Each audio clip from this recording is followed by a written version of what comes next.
We have a choice to make.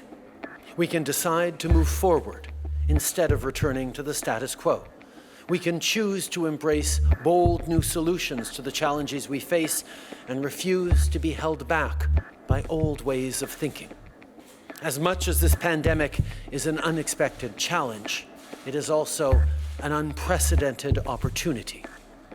Some of the messaging we can expect to hear more of in next month's throne speech as the government presses reset and outlines its priorities for a post-pandemic recovery. But will it be enough to gain the confidence of the House?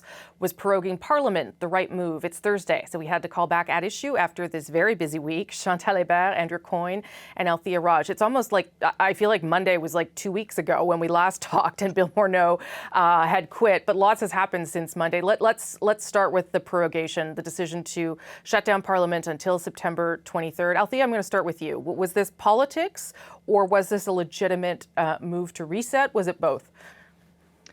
I think there is a need to reset from the government's point of view, but this was absolutely about politics. There is no reason they could not have prorogued the House on September 22nd and allowed the committees to continue their work. And frankly, the legislation they introduced on Thursday, today, extending CERB and mostly making changes to the EI system, they could have introduced those this month in August. And instead, basically, millions of Canadians are being held hostages, possibly on this idea of a confidence vote that the Liberals may be possibly trying to engineer their own defeat. You know, the other kind of curveball in this is that we are in the COVID-19 pandemic, and the Liberals and the Conservatives and the NDP and the Bloc have agreed to a specific number of MPs in the chamber. Now, does that agreement hold? Do the Liberals send in more people? Do they send in fewer people? Do the opposition send in fewer people? The numbers game could be a very interesting curveball that would normally not be the case if it wasn't a pandemic. How should we view the prorogation, Andrew? How should regular Canadians see that, and what should they make of it? Well, the first point is there's nothing wrong with prorogation in principle. So sometimes it's presented as if it's a dirty trick on its own, but the context matters. As Althea said, if it was just a matter of a reset, quote unquote, or presenting a new agenda, and it's true that a lot has changed since the last throne speech and it would be in order, but it's absolutely could be the case that you could prorogue on September 22nd and come back on September the 23rd. The reason why this is month delay is to shut down these 4 committees that are looking into the ever metastasizing WE scandal, and that makes them look a lot like the government they replaced. This is not quite as bad as the first prorogation that Stephen Harper did, which was to get out of a confidence vote that he was likely to lose. But it looks a whole lot like the second one, which was to shut down another parliamentary investigation that went into the Afghan detainee controversy. And this was the government that came in saying, we're not going to do that anymore. We're not going to play those kinds of tricks with it. So once again, we're seeing this government, new boss, meet the new boss, same as the old boss. Well, what does that tell us, Chantal, about the Prime Minister and if anything, about how he has evolved, or maybe this was always the way? I don't know. It tells us that the Liberals are willing to fight an election in the fall if they need to. I don't believe they will need to. What this move accomplished, the WE suspension, true enough, they could have not done it. I would argue that if this story really has legs, it's going to come back with a vengeance.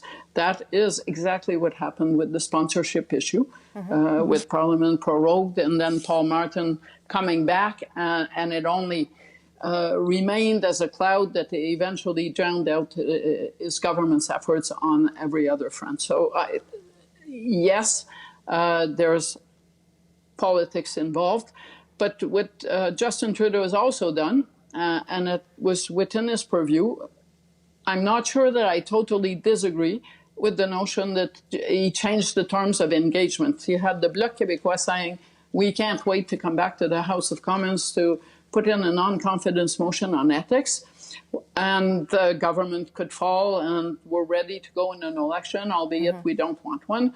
The answer is, well, if you want an election, you can have one, but it's going to be on what you want to have as a policy going forward. Right. And on that score, it's fair game. The timing is less fair game than the issue. I also suspect that it means a fall election has become more unlikely rather than the opposite. Okay, we have so much to talk about, but little time, and I want to make sure we at least address the Conservative leadership race once before we get to Sunday, and you will all be back on Sunday. But do you think that the events of this past week, change anything in terms of the dynamics or the pressure or the focus for the new leader, whoever that is out of the four candidates? Is it now a more important moment for the Conservative Party, Althea? The new leader has to be thinking about the next election on Monday. Is really what it comes down to. It is too late in the game to change the calculus in your mind. If you were trying to send a signal to the party with your choice as a leader to change your ballot, basically the ballots have to be in by 5 o'clock. I think it is tomorrow. At least tomorrow is the deadline. So it's really too late to have an impact on the race. But it does change. I think it crystallizes for the new leader.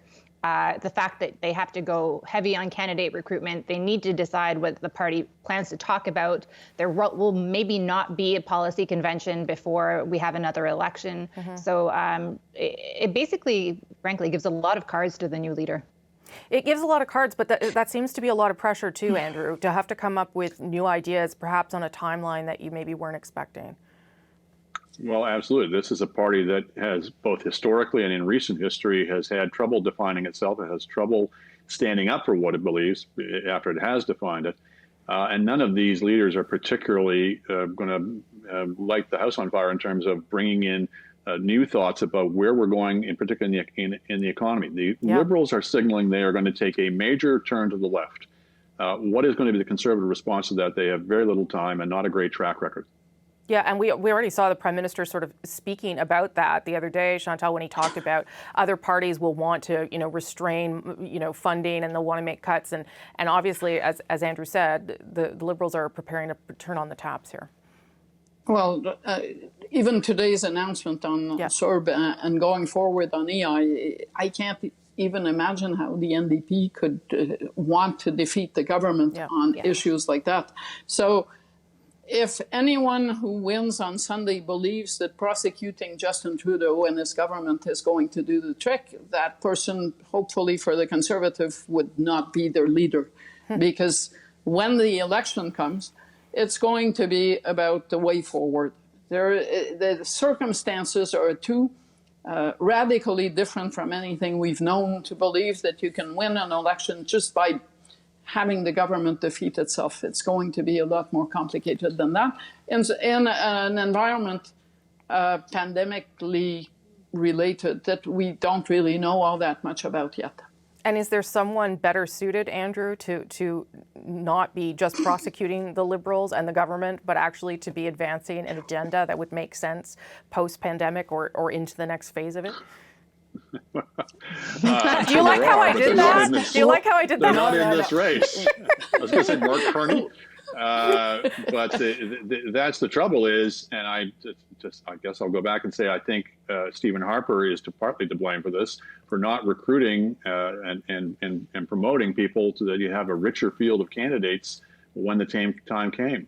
So you're stuck with the people who are running now, and that's partly also a statement about where the party is. They have not wrapped their minds around a lot of the major issues, even before the pandemic that was facing us, and they need to do some of that heavy thinking. Chantal, and then quickly Althea. Yeah, Chantal. I think either Aaron O'Toole or Peter MacKay would be able, and there's enough bench strength and intellectual strength left in the Conservative Party for either of them to get down to presenting the country with an alternative vision that would make sense.